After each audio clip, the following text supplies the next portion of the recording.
Ginisa natin ng sibuyas, bawang, kamatis dito sa pinagmantikaan ng baboy.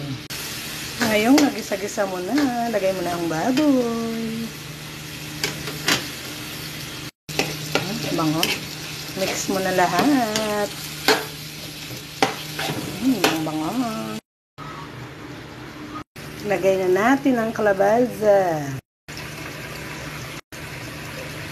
Mekos.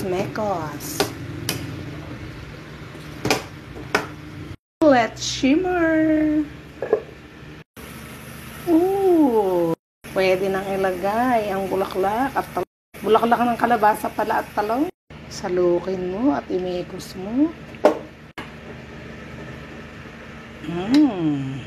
Yan.